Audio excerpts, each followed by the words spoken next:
Hello. Good morning, first period. I am not real sure where we left off in the book Ghost because your tab fell off. So I've asked some students that were on the Zoom meeting yesterday where we left off, and I think I have a pretty good idea. So I'm going to try to pick up where I think we are. Remember, Ghost is at the newbie dinner with his other 3 teammates and coach, and in order for them to be able to enjoy their meal and eat their food, they had to tell a secret that no one else would know about them. So the person who went first was Lou, and he tried his little lame secret about, oh, I'm albino. And then finally his secret was very heartfelt, that he wished that he had a little brother so that he could see what he looked like if he weren't albino. And then the next person to go was Sonny. And remember, Sonny, his mother died giving birth to him, so he never really knew her at all. And so his father made him run for her because all she ever really wanted to do in life was to win a marathon. She had participated in many of them, but her goal was to win, and she never had the opportunity to do that. And so Sonny's dad wanted to make sure that Sonny continued her legacy. And then the next one to go was Patty, and we already knew that Patty was adopted by a white family, but she also knows her mother and has a relationship with her mother. And the reason her mother is not raising her and her little sister Maddie is because, remember, she has the sugar. Do you guys remember what that meant? That she has diabetes and she lost both of her legs. And so that's why Patty runs. It's for her mom. And so the only one left is Ghost. So Coach handed Patty her silverware. That leaves you, Ghost, he said. And let me tell you, I still wasn't sure what my secret was going to be. But I definitely knew that I had to think of it quick because my duck was getting cold, and cold duck didn't sound too good. At first, I was going to tell them about the shoes. Remember, we talked about that. How many of you thought he was going to tell his secret was going to be, oh, I stole the shoes? And then I think our class was kind of half divided. Half of them thought that would be a secret. Half of them thought his dad would be the secret. That I stole them. But I figured Coach wouldn't be okay with that. And even though he said we were telling secrets that we're all going to keep, I had learned a long time ago that adults play by different rules. So that was out. But I only had one other real secret. And I didn't know if it was okay to tell, especially over Chinese food. But I couldn't make up a good lie, despite the good job I had been doing over the last couple of days. I just didn't want them to look at me different or give anybody anything to pick on me about. I mean, I technically was still getting to know them, but I didn't know them yet. I didn't know anybody besides my family. I never even told Red and Dre stuff like this. Matter of fact, I hadn't even told them that I was on a track team just because I didn't want to go through the whole, oh, you on a track team? But then I looked around the table. Everybody had told such personal stories about their families. So maybe my family's story wouldn't be so bad after all. Plus, my duck, yep, it's still getting cold. So, my dad's in jail for trying to shoot me and my mom, I blurted out. And before anyone could say anything, I held my hand out for my utensils. Lou dropped his fork. Patty dropped her knife.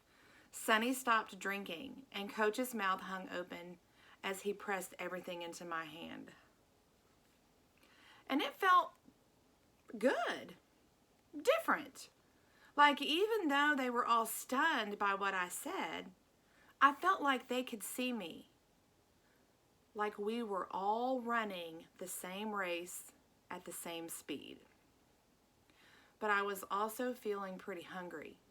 Thanks, I said, taking my fork and stabbing the duck with it. I twisted meat off the bone and stuffed it into my mouth, like nothing was wrong. like I hadn't just dropped the atomic bomb of secrets.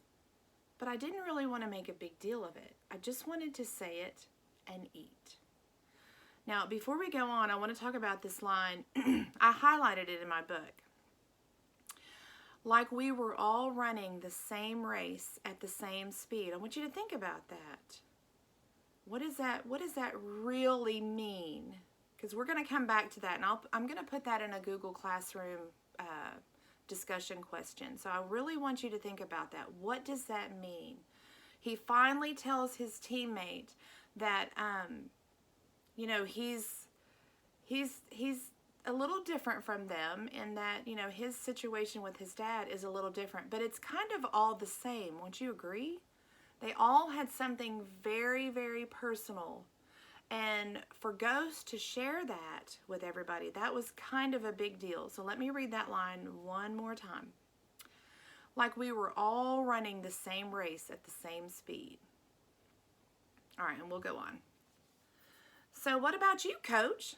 I asked through my chewing of the best food I had ever eaten. Ever. Duck? Who knew?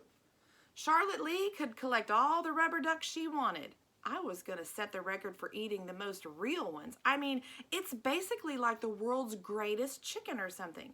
Who is Charlotte Lee? Do you guys remember who she is? Let me read that sentence again. Charlotte Lee could collect all the rubber ones she wanted. Do you remember? She was in the Guinness Book of World Records for collecting the most rubber ducks. Do you guys remember how many she collected? I really don't remember. I will have to look back in the book, but I think it's over 3,000, which is absurd. Anyways. Everybody else had started back digging into their plates, even though now things were definitely a little awkward. Just a little. What about me? Coach replied at last. Well, what's your secret? I asked, pointing the fork at him. No. This is about y'all, not me. Oh, come on, Coach, Patty said. Don't be like that. Yeah, I thought coaches were supposed to set an example, said Lou. Watch it, Coach snipped, but jokingly. No offense, Coach, Sonny said, but Lou's right. And Lou's never right, Patty teased, reaching over and snatching Coach's chopsticks and fork. Coach shook his head. I can't believe this. You dirty little rats. But I like the fact that y'all are all ganging up on me. That means my plan is working. He put his hands together like an evil villain. You're bonding. Yeah, Patty scoffed. Just get to the secret, or you can kiss your noodles goodbye. Coach sniggered. Okay. All right, he started. Well, it's true, Lou. I did run in the Olympics, and I won a gold medal. Coach looked pointedly at each of us, one by one. Okay, so there, he said, snatching his fork and his chopsticks back from Patty. And the conversation for the rest of the night was pretty much about the Olympics. Coach didn't really say much more about it. It was mainly just us talking about what it must have been like and all that. But I was glad we were off of my secret. It was like I had never even said anything about what had happened with my dad, even though I did. I did. And it seemed like everybody at the table cared, but didn't care at the same time. What does that mean? It seemed like everybody at the table cared, but they didn't care at the same time. Is that possible? We're going to think about that one, and that one's going to be a good discussion question too. And that made me feel, for the first time in my life, like I was one of them, a part of a team. They even asked me if I needed to borrow some practice gear, which I thought was nice, but I told them I was cool, that my mother was going to get me some soon, even though I hadn't even asked her for none yet. Plus, I kind of wanted my first jersey and shorts to be the one I ran my first race in, which I hadn't really even thought about until just then. But I appreciated them offering to look out for me. Not many people do that. I could add them to the list of my mother, Mr. Charles, and, well, Coach. And it felt good to be one of the teammates. Like I was there, really, really there as me, but without as much scream inside. And that comes to the end of chapter 8. Remember at the beginning of the book, he said he had a lot of scream inside. And we talked about that. The scream that he has inside is all of the demons that he has to deal with on a regular basis. Now, for the first time in his life, he can just be himself, but with less scream inside. And that's kind of a big deal for Ghost. How many of you think it's rather interesting that Coach just blurted out, okay, so I won the Olympics and I won a gold medal. All right, utensils, please. Why is that something that Coach is not very proud of? There's got to be something going on here. There's got to be some reason why Coach is not, I don't mean bragging, but why is that not something that he would discuss with his players? It seems to me like that would be a source of pride for him. So what in the world do you think could have possibly happened for him not to have discussed that with his team? It's kind of a big deal. I want you to really think about that. That will also be a good discussion question. Okay, that's it for now. We've gone for about 11 minutes. We usually read anywhere from 10 to 15 minutes in class. When we get back, the next chapter that I'm going to read is called The World Record for Cleaning the Dirtiest Car.